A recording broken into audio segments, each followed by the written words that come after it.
राजस्थान में विधानसभा के लिए 25 नवंबर को वोट पड़ने हैं, लेकिन यहाँ पर विरोधी दल बीजेपी अभी तक 159 सीटों पर प्रत्याशियों का चयन नहीं कर पाई है।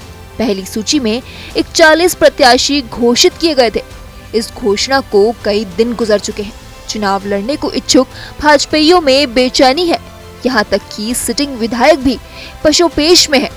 दरअसल यहाँ वसुंधरा राजे को बीजेपी हाईकमान नहीं पसंद कर रहा, लेकिन यह भी सबको पता है कि बिना वसुंधरा के बीजेपी के लिए कुर्सी आसान नहीं है। इसीलिए उपहाऊ की स्थिति बनी हुई है। वसुंधरा राजे को तो बीजेपी आलाकमान ने अपमानजनक स्थितियों में ला दिया है।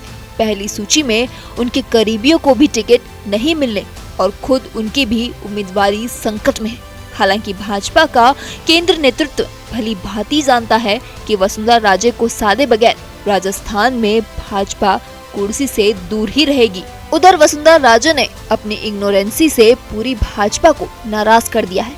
उनके समर्थक में आलाकमान से कोई भी नेता नहीं आ रहा। पिछले दिनों प्रधानमंत्री जब राजस्थान गए तब उनके साथ प्रदेश भाजपा अध्यक्ष सीपी जोशी थे, लेकिन वसुंधरा राजे को न बुलाया गया, न उनकी तस्वीर भाजपा के प्रचार में दिखी। यूं भी पार्टी ने प्रचार सूची में जिन नेताओं को रखा है उनमें भी वसुंधरा राजे नहीं है। 19 अक्टूबर की शाम दिल्ली में प्रभारी प्रहलाद जोशी के घर भाजपा की कोर ग्रुप की मीटिंग हुई। इसमें राजस्थान बीजेपी के प्रदेश अध्यक्ष सीपी जोशी, केंद्रीय जल शक्ति मंत्री गजेंद्र सिंह शेखावत, कैलाश चौधरी, सतीश पुनिया, कनकमल कटारा, कुलदीप बिश्नोई, अलका गुर्जर, विजया राहटकर और नितिन पटेल सहित कई अन्य बड़े नेता शामिल हुए। वसुंधरा राजे भी इस मीटिंग में थी, लेकिन वह चुप रही। राजस्थान के सियासी गलियारों में अक्सर यह चर्चा सुनने को मिल जाती है कि वसुंधरा ने जब अपमान का जहर पीना सीख लिया है। कहते हैं ये सीख उन्हें अशोक गहलोत ने ही दी थी। पिछले 5 सालों से अशोक गहलोत जिस तरह से कुचक्रों के बीच सरकार चला रहे हैं वह आसान नहीं है। कांग्रेस हाईकमान, खासकर राहुल गांधी का गुट उनसे खफा रहता है, फिर भी वे सरकार में यथावत बने रहे। सचिन पायलट ने उन्हें उखाड़ने के एकाधिक प्रयास किए, लेकिन इस चतुर राजनेता को अदर्ब में लेना आसान नहीं। विधायक तोड़े गए, फिर अशोक गहलोत को राष्ट्रीय अध्यक्ष बनाने की साजिश की गई, लेकिन हर बार अशोक गहलोत अपनी पार्टी के भीतर के विरोधियों को मात देने में सफल रहे। इसीलिए उन्होंने अपनी पार्टी के बाहर की प्रतिद्वंदित वसुंधरा राजे को राजनीति में जमे रहने का ये गुरूर दिया था। अपने विरोधियों को निपटाने में सकुशल राजस्थान के मुख्यमंत्री अशोक गहलोत ने 2 दिन पहले अचानक कह दिया कि वह सीएम की कुर्सी छोड़ना चाहते हैं, पर कुर्सी उन्हें नहीं छोड़ रही। उनका यह बयान अनायास नहीं है। राजस्थान में कांग्रेस के भीतर सिरफुटौली इतनी अधिक है कि उनके दल के नेता ही उन्हें फूटी आंख नहीं देखना चाहते।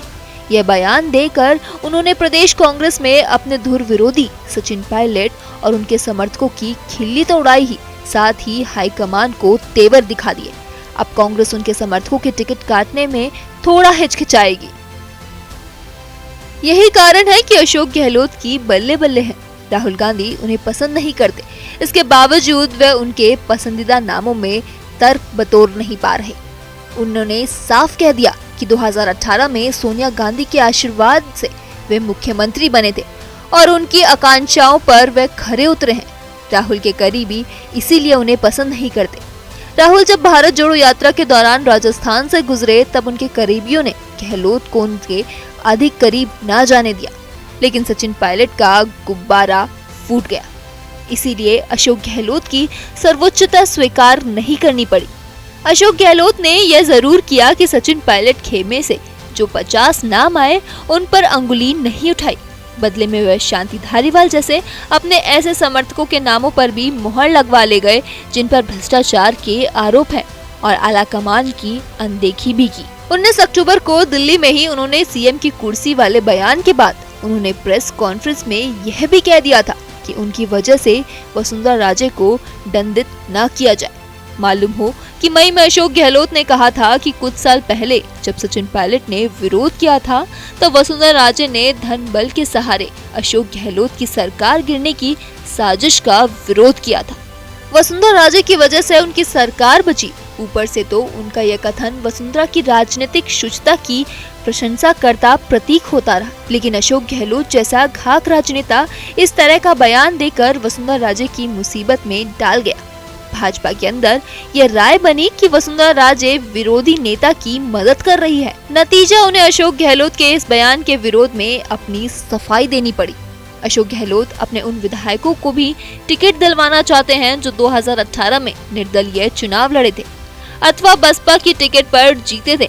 कांग्रेस के केंद्र नेतृत्व ने पहले तो मना किया, पर अब उन्हें टिकट देने की सोच रहा है, यानी दोनों ही पार्टियां डैमेज कंट्रोल करती दिख रही है। भाजपा की पहली सूची में 4 महिलाओं को भी टिकट मिली है। ये है दिया कुमारी विधाननगर, संतोष मेघवाल सुजानगढ़, राजकुमारी जाटव हिंडौन और कृष्णा कटारा बागीदौर। पहली लिस्ट में ही 7 सांसदों को भी टिकट दिया गया। वो 7 सांसद हैं दिया कुमारी, किरोड़ीलाल मीणा, भागीरथ चौधरी, बालकनाथ तिजारा, नरेंद्र कुमार, राज्यवर्धन सिंह राठौर और देवजी पटेल। भाजपा ने महाराणा प्रताप के वंशज विश्वराज सिंह को भी टिकट दिया है। वे भगवंत सिंह मेवाड़ के पोते हैं और लोकेंद्र सिंह कलवी के पुत्र हैं। लोकेंद्र सिंह सेना के पूर्व अध्यक्ष थे, साथ ही उन्हें करनी सेना का संरक्षण माना जाता था। ऐसा राजपूत वोटों को अपने पाले में लाने के लिए भाजपा ने किया है। 2018 के विधानसभा चुनाव में बीजेपी ने राजपूतों को 26 सीटें दी, जिनमें से सिर्फ 10 पर ही जीत मिली। कांग्रेस ने राजपूतों को 15 सीटें दी और इनमें से 7 पर जीत मिली। कुल मिलाकर राजस्थान में कांग्रेस और भाजपा दोनों ही दल एक दूसरे से अधिक अपने ही दल के अंदरूनी संकट में जूझते दिख रहे हैं।